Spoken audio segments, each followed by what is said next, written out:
Praise lord. సర్వ ప్రపంచముల సృష్టికర్తయు మానవుల సృష్టికర్త అయినటువంటి ప్రభువైన యేసుక్రీస్తు యొక్క గొప్ప ఘనమైనటువంటి నామములు, మహా గొప్ప దినము, ఆదివార దినము, పరిశుద్ధ దినము.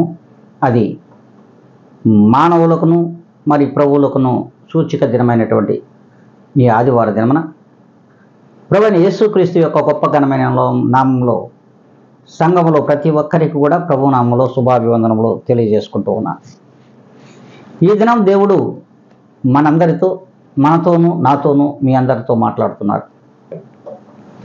మరి పరలోకమందు మన ఫలము అధికము కావాలంటే ఈ లోకంలో మనం ఎలా ఉండాలి, మన ప్రవర్తన ఎలా ఉండాలి, మన యొక్క స్థితి ఏ రీతిగా ఉండాలో దేవుడు ఈ దినమున మనందరితో మాట్లాడుతున్నాడు. సర్వసార్వత్రిక సంఘములతో కూడా ఆయన మాట్లాడుతున్నాడు. మరి చూద్దాము. అది మత్తయి సువార్త 5వ అధ్యాయము 12వ లేఖనాన్ని ఒకసారి చూద్దాం. సంతోషించి ఆనందించుడి పరలోకమందు మీ ఫలము అధికమగును. ఈలాగున వారు మీకు పూర్వమందుండిన ప్రవక్తలను హింసించిరి. ప్రభువులు వారు ఈ దినమున మనతో మాట్లాడుతున్నాడు. పరలోకమందు మన ఫలము ఎప్పుడు అధికమవుతుంది? మరి ఆ ఫలము అధికము కాకుండా ఈ లోకములో పూర్వమందు ఉండేటువంటి ప్రవక్తలందరూ కూడా జనులను మరి హింసించిన వారు కూడా లేకపోలేదు. మరి దేవుడు ఈ దినమున మనతో మాట్లాడుతున్నటువంటి మాటలో ఉన్నటువంటి అర్థము మనము గ్రహించగలిగినట్లయితే మన ఫలము ప్రభువులో పరలోక రాజ్యంలో అధికము కావాలంటే మనము ఏ రీతిగా ఉండాలి చూద్దాము. ప్రియమైన విశ్వాసులారా, అందుకే ప్రభువులు వారు అంటున్నాడు, మరి ఆయన మాట్లాడుతున్నటువంటి మాటే మనం దేవునికి ఏమైతే ఏ రీతిగా ఉంటే మన ఫలము అధికమవుతుంది. మరి చూద్దాము. Blessed are they peace makers for they shall be called son of God. మొదట మనము సమాధానము కలిగినటువంటి వ్యక్తులుగా మరి ప్రభువులో జీవించాలి. మరి అట్టి సమాధానము కలిగినటువంటి ప్రభువైన యేసుక్రీస్తు వారికి మనమును సమాధానమైనటువంటి వ్యక్తులుగా జీవించగలిగినట్లయితే ఆ సమాధానకర్త అయిన అధిపతికి మనము కుమారులు కుమార్తెలుగా ఉంటాము. దేవుడు తెలియజేస్తున్నటువంటి మాట. మరి దేవుడే స్పష్టంగా చెప్తున్నాడు. మరి దేవునికి కుమారులు కుమార్తెలుగా మనం ఉండగలిగినట్లయితే మరి దేవుని యొక్క సమాధానము మనలో స్పష్టంగా కనిపిస్తుంది. మరి అట్టివారు ఈ లోకములో మరి ధన్యులుగానే దేవుడు తెలియజేస్తున్నాడు. మరి ఆ రీతిగా మనము దేవునికి కుమారులు కుమార్తెలుగా ఉన్నామా? అంతేకాదు, ఆ ప్రభువుల వారి యొక్క సమాధానమును మనమును ఈ లోకములో కలిగి ఉన్నామా? మరి అలా కలిగి ఉండాలనే కదా ప్రభువుల వారి దగ్గరకు మనము ఆయన స్వాస్థ్యముగా పొందుకొని మనలను ఆయన స్వాస్థ్యముగా అంగీకరించి ఆయన మనలను ఆయన యొక్క స్వాస్థ్యముగా ఏర్పాటు చేసుకున్నటువంటి బిడ్డలుగా ప్రతి విశ్వాసి కూడా సంఘములలో ఈ దినమున కనబడుతున్నాడు. సార్వత్రిక సంఘములలో ఉన్నటువంటి ప్రతి బిడ్డ కూడా ప్రభువైన యేసుక్రీస్తు వారికి సమాధానము కలిగినటువంటి జీవితాలు ఉండాలి. ఆయనకు మాదిరికరమైనటువంటి జీవితం ఉండాలి.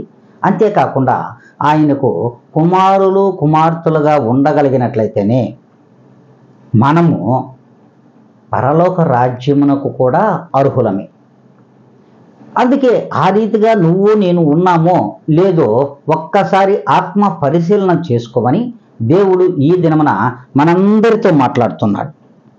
అందుకే దేవుడు అంటాడు, మనం ఎలా ఉండాలో దేవుడు ఈ దినమున మనకు తెలియజేస్తున్నాడు. చూడండి, మరి మత్తయి సువార్తలోనే 5వ అధ్యాయంలో 44వ లేఖనాన్ని మనం చూసినట్లయితే, నేను మీతో చెప్పున్నది ఏమనగా, మీరు పరలోకమందున్న మీ తండ్రికి కుమారులై ఉండునట్లు మీ శత్రువులను ప్రేమించుడి, మిమ్ములను హింసించు వారి కొరకు ప్రార్థన చేయుడి అంటున్నాడు. మరి అదే ఇంగ్లీష్లో ప్రభువుల వారు అంటాడు, but I say to you, నేను మీకు చెప్పినది ఏమనగా, love your enemies and pray for those who persecute you. దేవుడు అంటున్నాడు, అవును, నిన్ను హింసించు వారి కొరకు నువ్వు ప్రార్థన చేస్తున్నావా ప్రియమైన దేవుని బిడ్డ? అంతేకాకుండా మరి నిన్ను ద్వేషించే వారి కొరకు ఏమైనా ప్రార్థన చేయగలుగుతున్నావా? మరి పరలోకమందు ఉన్నటువంటి నీ తండ్రికి నువ్వు కుమారులు కుమార్తెలుగా ఉండాలని తెలుగులో స్పష్టంగా చెప్తున్నాడు. మరి ఇక్కడేమంటున్నాడు, నీ శత్రువులను నువ్వు ప్రేమిస్తున్నావా? నీ యొక్క మరి నిన్ను హింసించే వారి కొరకు నీవు ప్రార్థన చేస్తున్నావా? మరి ప్రభుని యేసుక్రీస్తు వారికి నువ్వు కుమారుడు కుమార్తెవైతే మరి యేసుక్రీస్తు వారికి మాదిరికరమైన జీవితం మనలో ఉందా? మరి మనం హింసించు వారి కొరకు మనం ప్రార్థన చేయము, మన శత్రువుల కొరకు మనము శత్రువులను ప్రేమించము. మరి ఏ రీతిగా పరలోక రాజ్యానికి నువ్వు వారసత్వాన్ని సంతరించుకుంటావు? ఒక్కసారి ఆలోచించండి ప్రియమైన దేవుని బిడ్డలారా. సర్వసార్వత్రిక సంఘములతో దేవుడు మాట్లాడుతున్నాడు స్పష్టంగానే. మరి మీరు కుమారులు కుమార్తెలై ఉండాలి అనుకుంటే ఆ సమాధానకర్త అయిన అధిపతిలో నీవును మనమును ఎలా ఉండాలంటే, నీ శత్రువును ప్రేమించేవాడిగా ఉండాలి, నిన్ను ద్వేషించేవారిని నిన్ను హింసించేవారిని కూడా నువ్వు వారి కొరకు నువ్వు ప్రార్థన చేయగలగాలి. అలా చేస్తున్నావా లేదా? ఒక్కసారి ఆత్మ పరిశీలన చేసుకోమని దేవుడు ఈ దిన మనందరితో సూటిగా మాట్లాడుతున్నాడు. అంతేకాదు ప్రభువుల వారు అంటారు, ఇంకొక మాట అంటారు, ఎందుకంటే దేవుడే స్పష్టంగా మనకు తెలియజేస్తున్నటువంటి మాట. చూడండి, మీకా శుభవార్తలో 2వ అధ్యాయం 7వ లేఖనం, యాకోబు సంతతి వారని పేరు పెట్టబడిన వారలారా, యెహోవా దీర్ఘశాంతము తగ్గిపోయినా ఈ క్రియలు ఆయన చేత జరిగిన యథార్థముగా ప్రవర్తించు వారికి నా మాటలు క్షేమ సాధనములు కావా? దేవుడు సెలవిస్తున్నటువంటి మాట. అవును, ప్రభువుల వారి యొక్క దీర్ఘశాంతం ఎప్పుడూ తగ్గిపోలేదు.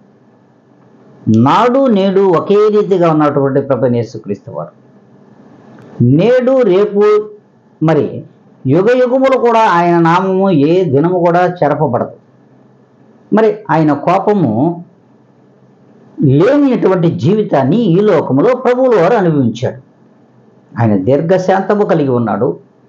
అంతేకాకుండా దీర్ఘశాంతము కలిగి ఉండడం అంటే ఒక్కసారి మనం అర్థం చేసుకోవాలి, ఆయన శత్రువులను కూడా ప్రేమించాడు, తనను హింసించు వారి కొరకు తనను ద్వేషించు వారి కొరకు కూడా ప్రార్థన చేశాడు. తండ్రి, వీరేమి చేయుచున్నారో వీరిరుగరు, వీరిని క్షమించు అన్నటువంటి ప్రభువుల వారి యొక్క ప్రార్థన ఒక్కసారి ఆలోచించాలి మనం.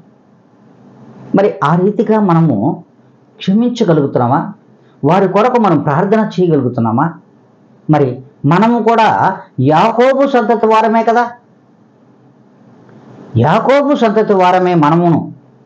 మరి అబ్రహాము నుండి ఇస్సాకు, ఇస్సాకు నుండి యాకోబు, యాకోబుకు పుట్టినటువంటి సంతానములో నుంచి వచ్చినటువంటి బిడ్డలుగా మనము ఈ లోకములో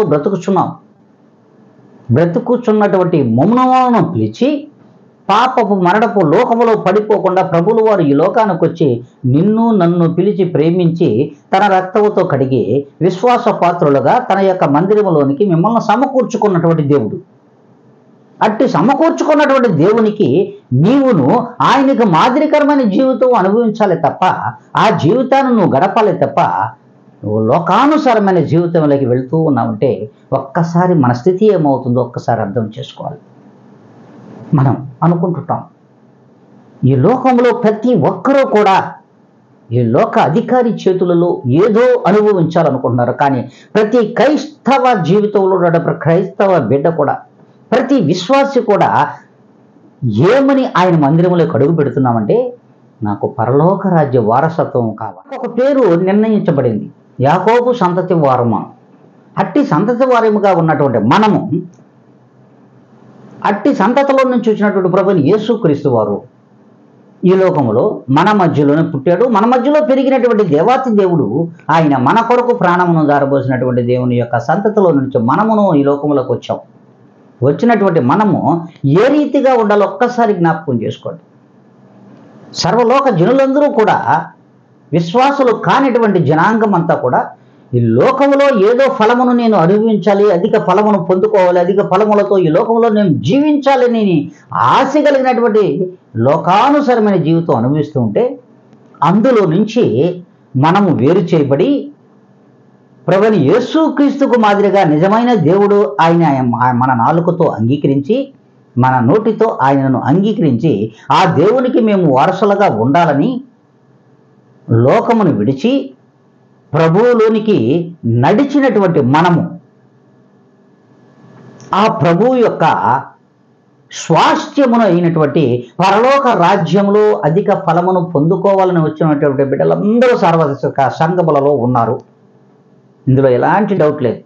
అయితే మరి ప్రభువుకు మాదిరికరమైన జీవితము, ఆ సమాధానకర్త అయినటువంటి అధిపతికి మనము వారసులుగా ఉండాలనుకుంటే ప్రభువు యొక్క దీర్ఘశాంతము మనలోనూ ఉట్టిపడాలి.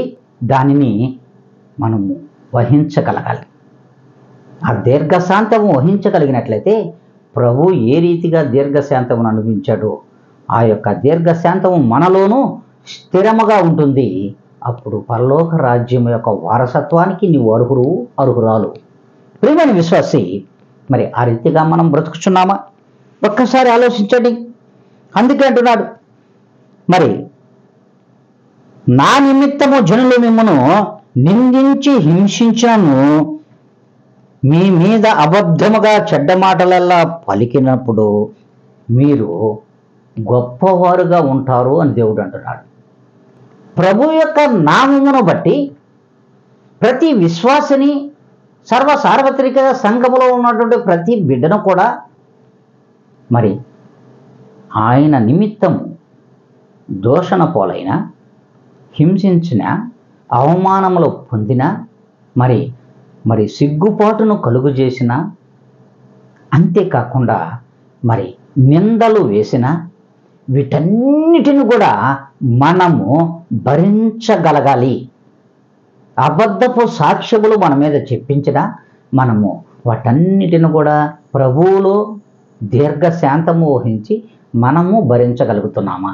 ప్రియమైన విశ్వాసులారా, ఒక్కసారి ఆలోచించండి. ఎంతమంది వారి హృదయముల మీద చెయ్యి వేసుకుని దినమున సార్వత్రిక సంఘములలో ఉన్న ప్రతి విశ్వాసి కూడా వీటన్నిటినీ దీర్ఘశాంతముతో మనం భరించగలుగుతున్నామా? భరించగలిగినట్లయితేనే నీవు ఈ లోకములో మరి దేవునికి ఇష్టడుగా ఈ లోకంలో బ్రతుకుతావో, మరి అదే ఇష్టము చేత నువ్వు పరలోక రాజ్య వారసత్వమునకు కూడా మీరు అర్హులు అని దేవుడు సెలవిస్తున్నాడు. మరి ఆ రీతిగా మనం ఉన్నామో లేదో ఒక్కసారి ఆత్మ పరిశీలన చేసుకోమని దేవుడు మనతో సూటిగా మాట్లాడుతున్నాడు. అంతేకాకుండా ఇవన్నీ మనలో మిళితమై ఉండాలి అనుకుంటే ముందు హృదయం యొక్క పరిశుద్ధత అవసరము. మన హృదయ శుద్ధి, పరిశుద్ధత అవసరం అంటున్నాడు. ఆ హృదయమును మనము పరిశుద్ధపరుచుకుంటే, శుద్ధి చేసుకుంటే ఆ హృదయమే దేవునికి చాలా ఇష్టమైనది. అందులో ఉన్నటువంటి కష్టమైనటువంటి ప్రతి విధమైనటువంటి దేవునికి వ్యతిరేకమైన వాటినన్నిటినీ విడిచిపెట్టి ప్రభు యొక్క దీర్ఘశాంతమును నీవును అనుభవిస్తూ ఆ ప్రభువుని నీలోకి తీసుకుంటే ఖచ్చితంగా నీ హృదయము శుద్ధి కలిగి ఉంటుంది. అట్టి శుద్ధి కలిగినటువంటి హృదయముతో నీవు దేవునిని నిజముగా చూడగలవు అని దేవుడు అంటున్నాడు. అందుకే దేవుడే స్పష్టంగా తెలియజేస్తున్నటువంటి మాట, blessed are the pure in heart for they shall see God. నువ్వు దేవునిని ఖచ్చితంగా చూస్తావు, చూడగలవని దేవుడు అంటున్నాడు. నువ్వు చూడగలవు, చూస్తావు ప్రియమైన విశ్వాసి. మరి ఆ రీతిగా ఉన్నావా? నీ హృదయము పరిశుద్ధతతో నింపబడి ఉందా? నీ హృదయము కల్మషము లేకుండా ఉందా? కపటము లేకుండా ఉందా? మరి అట్టి దీర్ఘశాంతము నీలోనూ ఉన్నదా? ఒక్కసారి ఆలోచించండి. దేవుని యొక్క మాటలు ఇప్పుడు కూడా తప్పు చెప్పవండి. మనమే అప్పుడప్పుడు దేవునిని మరిచిపోతుంటాం, దేవుని యొక్క మాటలు విడిచిపెట్టేస్తుంటాం, లోకానుసారమైన జీవితంలోకి పరుగులుడుతూ ఉన్నాం. మన జీవితాలను మనమే ఈ లోకంలో పాడు చేసుకుంటున్నాము. అందుకే దేవుడు చెప్తున్నటువంటి మాటలే మనం ఈరోజు చూస్తున్నాం. అందుకే మనము ఖచ్చితంగా దేవునిని చూడగలము, అది సాధ్యము అని అంటున్నాడు. అంతేకాదు, ప్రభువు వారు అంటారు, ఎప్పుడైతే నీవు హృదయ శుద్ధిని కలిగి ఉంటావో నీలో కనికరం కూడా ఉంటుంది. నీలో కనికరం ఉంటుంది. ఎదుటివాడిని బట్టి, ఎదుటివాడి బాధలను బట్టి, ఎదుటివాడి వేదనలను బట్టి, ఎదుటివాడి దుఃఖాన్ని బట్టి, ఎదుటివాడి యొక్క దీన స్థితిని బట్టి నీలో ఒక కనికరం ఉంటుంది. ఆ కనికరమును దేవుడు ప్రేమిస్తాడు. అట్టివారు మాత్రమే దేవుని రాజ్యమునకు అర్హులు కానీ వేరొకరు కాదు. అట్టి కనికరము నీలో ఉన్నదా? అట్టి కనికరము నీలో ఉందా? దయా గుణము నీలో ఉందా? ఒక్కసారి ఆలోచించండి ప్రియమైన దేవుని బిడ్డలారా. దేవుడు అంటున్నాడు, మరి అట్టి కనికరమును నీవును పొందుకొని ఉంటే, అట్టి దీర్ఘశాంతము నీలో ఉంటే, నిన్ను ఎంత హింసించినా, నిన్ను ఎన్ని బాధలు పెట్టినా, ఎంత దుఃఖమునకు నిన్ను గురి చేసినా కూడా దేవునిలో నుండి తప్పిపోవు. ఖచ్చితంగా అట్టి కనికరము కలిగి దీర్ఘశాంతము కలిగినటువంటి నిన్ను దేవుడు ఎంతో ప్రేమిస్తాను అని దేవుడు సెలవిస్తున్నాడు. ఎంతో ప్రేమిస్తాను అని దేవుడు సెలవిస్తున్నాడు. అంతేకాకుండా నిన్ను పరలోక రాజ్యమునకు నిన్ను వారసుడుగా కూడా ఎంచుకుంటానని దేవుడు అంటున్నాడు. పరలోక రాజ్యమునకు వారసుడుగా నిన్ను ఎంచుకుంటానని దేవుడు స్పష్టంగా సెలవిస్తున్నాడు. మరి ఆ రీతిగా మనం ఉన్నామా? ఆ రీతిగా మన ప్రవర్తనలు ఉన్నాయా? మనము ప్రతి హింస ఈ లోకంలో చేస్తున్నామే తప్ప, మరి చెడ్డ మాటలు పలికే వారి మీద ఇంకా 4 చెడ్డ మాటలు చెప్పి లోకంలో బ్రతికిడుస్తున్నాము తప్ప, నిందలు వేసే వారి మీద మరొక 10 నిందలు మనము కలిపి వారిని నిందిస్తున్నాము. అట్టి క్రైస్తవ జీవితాలు మనలో ఉన్నాయి కాదని ఎవరైనా చెప్పగలరా? సార్వత్రిక సంఘములలో ఉన్నటువంటి ప్రతి విశ్వాసిని కూడా దేవుడు అడుగుతున్నటువంటి మాట, నీవు నిందలు సంతోషంగా అనుభవించగలుగుతున్నావా? బాధలో సంతోషంగా అనుభవించగలుగుతున్నావా? మరి హింసకు ప్రతి హింస చేస్తున్నావే తప్ప హింసలు నువ్వు అనుభవించడం లేదు. దుఃఖమును నీళ్లు దాచుకొని ప్రభులో సంతోషాన్ని అనుభవించలేకపోతున్నావు. వేదనను నువ్వు అనుభవిస్తూ శ్రమలో నువ్వు అనుభవించినా ప్రభువులో సంతోషమును నువ్వు పంచుకోలేకపోతున్నావు. మరి నీ సంతోషాన్ని ప్రభువులో నువ్వే తుంచేసుకుంటున్నావు. నీ సంతోషమును నీవు ప్రభువులో తుంచి వేసుకుని లోకములో ఏదో ఉంది, ఎంతో సంతోషము దాగుందని లోకానుసారమైన ఆ సంతోషమునకు నువ్వు పాకులు ఆడుతున్నావు, దుఃఖమునకు కొని తెచ్చుకుంటున్నావు. దుఃఖాన్ని, అవమానాన్ని, నిందలను, నిందలన్నిటిని కూడా, అంతేకాదు హింసలను కూడా నువ్వు కొని తెచ్చుకుంటున్నావని దేవుడు ఈ దినమున సెలవిస్తున్నాడు. హింసలు కూడా నువ్వు కొని తెచ్చుకుంటున్నావు తప్ప వేరొక విధంగా నువ్వు లేవు అని దేవుడు అంటున్నాడు. అంతేకాదు దేవుని వాక్యము ద్వారా మాట్లాడుతున్నటువంటి ప్రతి మాటలు కూడా నీతి కొరకు నువ్వు ఏ దినము కూడా ఆకలి దప్పులను భరించడం లేదు. నువ్వు ప్రభు యొక్క నీతిని నీవును పొందుకుని ఉన్నట్లయితే నీవు ఆకలికి వెరవవు, నీలో ఆకలి దప్పికలు ఉండవు. ప్రభువులో నిజముగా నీవు స్థిర విశ్వాసిగాను ప్రభువుకు కుమారుడుగాను కుమార్తెగాను నువ్వు ఉండగలిగినట్లయితే ఖచ్చితంగా ఆకలి దప్పిల విషయమై నీవు ఏ దినమును కూడా మరి బాధపడవు, ప్రభువులో తృప్తిని అనుభవిస్తావని దేవుడు అంటున్నాడు. నీవు ప్రభువులో తృప్తి కలిగి జీవిస్తావు. నీవు ఆకలి కొన్నావా ప్రియమైన దేవుని బిడ్డ? ఆ ఆకలిని ప్రభువులో తృప్తిగా నువ్వు అనుభవించగలిగితే నువ్వు దప్పిక వేస్తుందా? నీకు ప్రభువులో నువ్వు తృప్తి కలిగిన విశ్వాసిగా నువ్వు ఉన్నట్లయితే వాటి నుండి ఏ దినము కూడా నువ్వు బాధపడవు.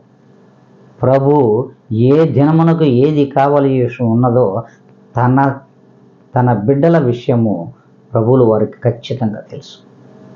అందుకే ఏ దినము కూడా నీకు రేపటికి కావాల్సింది ఈ దినము నేను ఇస్తానంటున్నాడు. రేపటికి కావాల్సింది రేపటిని గురించి రేపటిని నువ్వు చింతపడొద్దని, రేపటికి నీకు ఏది కావలసి ఉన్నదో తండ్రిగా నాకు తెలుసు, నేను ఇవ్వగలను. మరి ఈ దినమే నువ్వు దుఃఖపడుతున్నావే ప్రియమైన దేవుని బిడ్డ. రేపటిని గురించి నీకు తెలియదు, ఈ దినం ఉంటామో లేదో మనకు తెలియదు, అయినా రేపటి గురించి నువ్వు చింతపడకుడి అని దేవుడు అంటున్నాడు. నీకేది అవసరమైనదో నా పరలోకమందున్నటువంటి నీ తండ్రికి తెలుసు.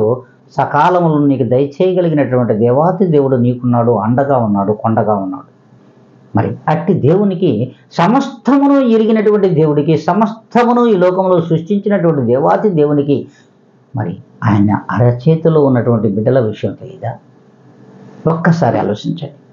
అందుకే దేవుడు అంటున్నటువంటి మాట, గొప్ప మాటలు దేవుడు చెప్తూ ఉన్నాడు. అంతేకాకుండా చూడండి, blessed are those who mourn for they shall be comforted. మరి ఎట్టి విషయంలో దుఃఖపడు వారి విషయంలో దేవుడు ఏ దినము కూడా విడిచిపెట్టడు. వారు ఓదార్చబడతారంట. ఎవరి ద్వారా తెలుసా? దేవుని ద్వారా.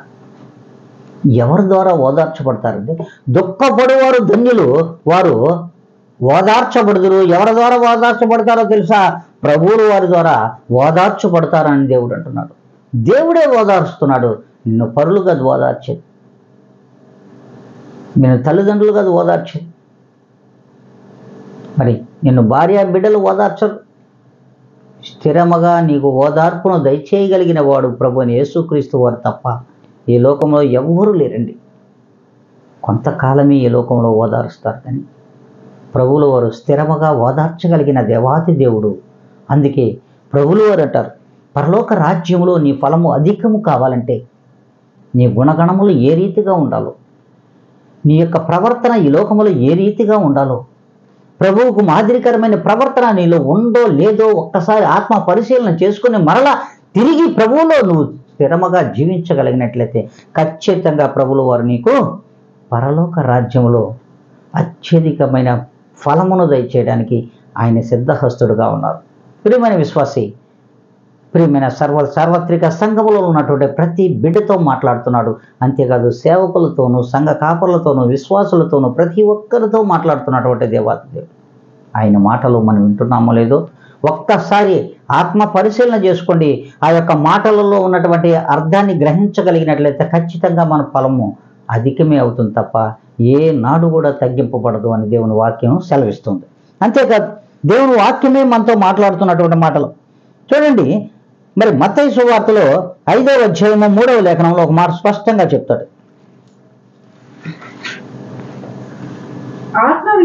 ఆత్మ విషయమై దీనులైన వారు ధన్యులు, పరలోక రాజ్యము వారిది. దేవుడు స్పష్టంగా చెప్పాడు, blessed are the poor in spirit, for theirs is the kingdom of heaven. పరలోక రాజ్యము వారిది అంటున్నాడు. మరి ఎవరిది? ఎవరిది ఆత్మ? ఎవరిది? ప్రభువైన యేసుక్రీస్తు వారిది. మరి ఆ ఆత్మ నీవును ధరించుకుని ఉన్నావు కదా ప్రియమైన దేవుని బిడ్డ. ప్రభువైన యేసుక్రీస్తు యొక్క ఆత్మనే కదా నువ్వు పొందుకొని ఉన్నావు. మరి ఆత్మను పొందుకున్నటువంటి నీవు ఆత్మ విషయమై నీవు దీనులై ఉన్నవారు ధన్యులు అని దేవుడు అంటున్నాడు. అట్టి వారిది పరలోక రాజ్యము, మరి కింగ్డమ్, మరి కింగ్డమ్ ఆఫ్ హెవెన్ అంటున్నాడు. మరి అలా ఉన్నావా? మరి అందులో నువ్వు ఉండాలనుకునే కదా ఇక్కడికి వచ్చావు. ప్రియమైన విశ్వాసి, ఈ దినమున సర్వసార్వత్రిక సంఘంలో ఉన్నటువంటి ప్రతి బిడ్డ కూడా ఎందుకు ఆయన మందిరంలోకి అడుగు పెట్టామో ఒక్కసారి ఆత్మ పరిశీలన చేసుకోండి. అంటే ఈ లోకంలో కోట్లు సంపాదించాలనా? ఈ లోకంలో ధనవంతులుగా బ్రతకాలనా? ఈ లోకంలో మరి అధిక ధన వ్యామోహము, మరి పదవి వ్యామోహాలతో బ్రతకాలని యేసులోకి వచ్చావా? ప్రియమైన విశ్వాసి, మరి ఈ లోకంలో అత్యధికమైనటువంటి లోకంలో అనుభవించే ఫలాలన్నీ పొందుకోవాలని ప్రభువులోకి వచ్చావా? కాదు కదా. పరలోక రాజ్యంలో నీవు ఉండాలనే కదా వచ్చావు. పరలోక రాజ్యంలో ఈ లోకంలోది నాకు అవసరం లేదు, పరలోక రాజ్యంలో నేను ఆయనకు వారసుడుగా ఉండగలిగితే ఆ పరలోక రాజ్యంలో నేను ఆ యొక్క కింగ్డమ్ ఆఫ్ హెవెన్లో ఉండాలని నీవును మనమును ఈ లోకంలోకి వచ్చావు. ఈ లోకంలో వచ్చినటువంటి మనమందరిని కూడా ఎక్కడికి? ఆయన మందిరాల్లో ఈరోజు అందరం కూర్చున్నాం, వాక్యాన్ని వింటున్నాం, మరలా వదిలేసి లోకం లోపలికి వెళ్ళిపోతున్నాం. ప్రభు లోపలికి రావడం లే. లోకం లోపలికి పడిపోయి ప్రభు లోపలికి రాలేక వెలుపటనే గిలగిలగిల కొట్టుకొని మనకు మనమే మరి పరలోక రాజ్యమని ఆ యొక్క రాజ్యంలో వారసత్వాన్ని సంపాదించుకోలేక లోకంలోనే మనం వెలుపటికి తోసివేయబడి మరి నరకంలోనికి నెట్టివేయబడుతున్నాం. మరి ఆ రీతిగా మనం ఉండాలని వచ్చామా? ప్రియమైన దేవుని బిడ్డ, ప్రియమైన విశ్వాసులారా, ఒక్కసారి ఆలోచించండి. మీకును మనకును దేవుడు మాట్లాడుతున్నటువంటి మాటలు ఒక్కసారి ఆలోచించండి. మీకును మనకును వారధిగా ఉన్నటువంటి ప్రభువైన యేసుక్రీస్తు వారి యొక్క ఆత్మను ధరించుకున్నటువంటి నీవును మనమును ఏ రీతిగా ఈ లోకంలో బ్రతకాలి? ఆత్మ విషయమై దీనులైన వారు ధన్యులు, అట్టి వారిది పరలోక రాజ్యం అంటున్నాడు. అట్టి వారిది పరలోక రాజ్యం అని దేవుడు అంటున్నాడు. అంతేకాదు, ఇంకొక మాట చెప్తున్నాడు, సెలవిస్తున్నాడు. మీకా శుభవార్తలో ఒక మాట అంటాడు, చాలా స్పష్టంగా చెప్తాడు. వీఆర్ అట్టర్లీ రూయిండ్ అంటాడు.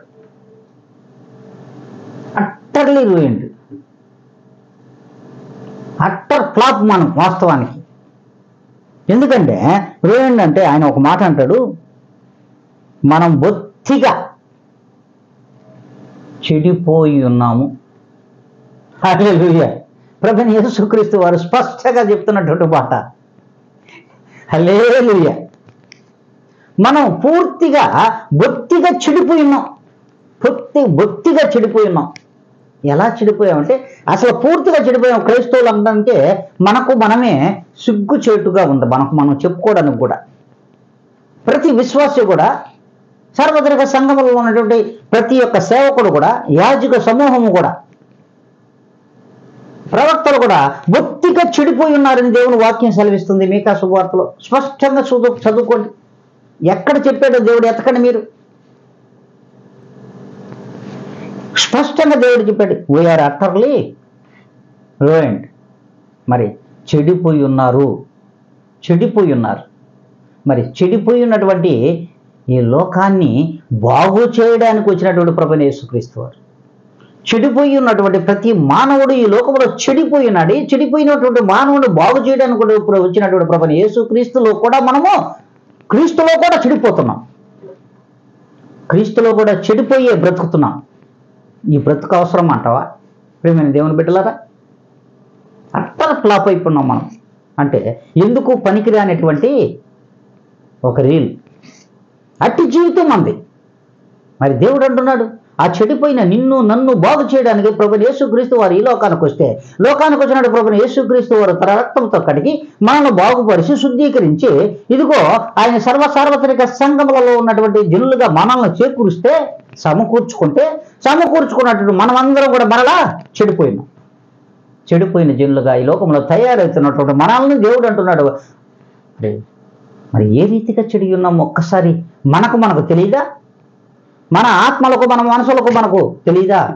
మన హృదయంలో మీద చెయ్యి వేసుకొని మనం ఏ రీతిగా చెడి ఉన్నామో, చెడిపోయి ఉన్నామో, చెడిపోతున్నామో కూడా, ఇతరులను చెడగొడుతున్నామో, విశ్వాసాలను ఏ రీతిగా చెడగొడుతున్నామో కూడా మనము కూడా ఆత్మ పరిశీలన చేసుకోగలిగినట్లయితే మనం ఇకనైనా ప్రభువులో బుద్ధి తెచ్చుకొని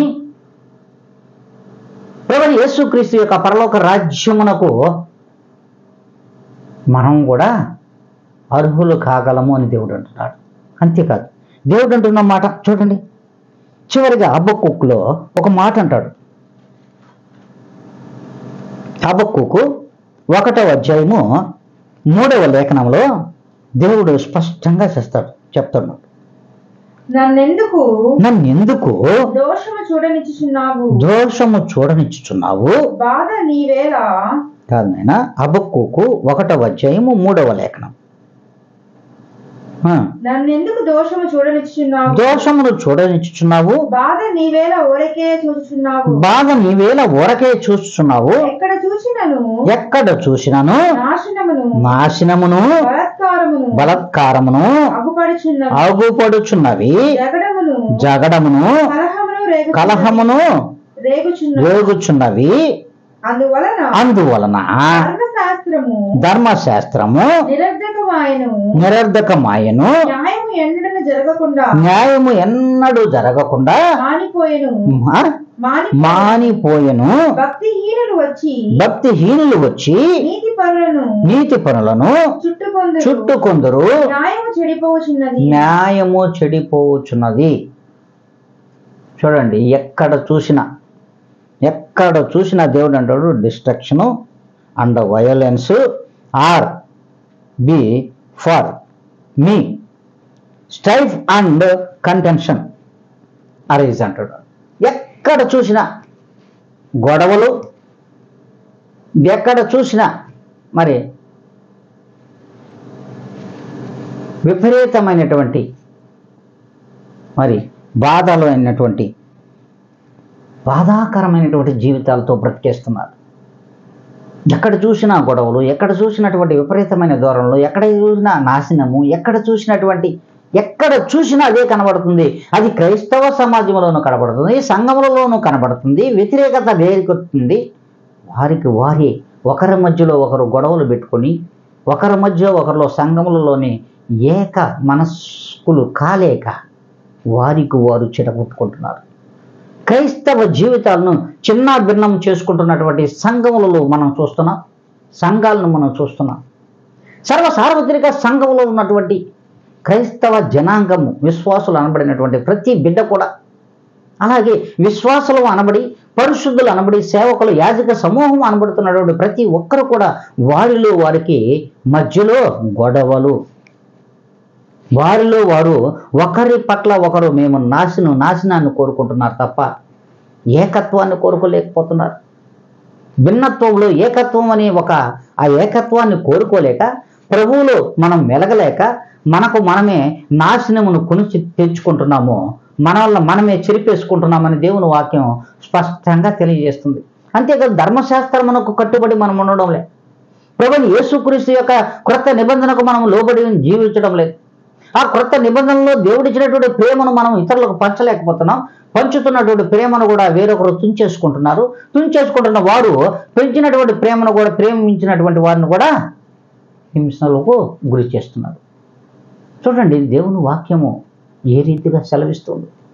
మనము చెడగొట్టుకొని, మనము ప్రభువులోకి జీవించలేక, సర్వోన్నతమైనటువంటి దేవుని యొక్క కుమారులు కుమార్తెలుగా మనం ఉండలేక, ఈ లోకంలో ఏ రీతిగా మనము చెడిపోతున్నామో, మరి చెడిపోతున్నటువంటి మనలను బాగు చేయడానికి వచ్చినటువంటి ప్రభువైన యేసుక్రీస్తు వారు ఈ లోకములో మనలను ఎంతో ప్రేమించాడండి.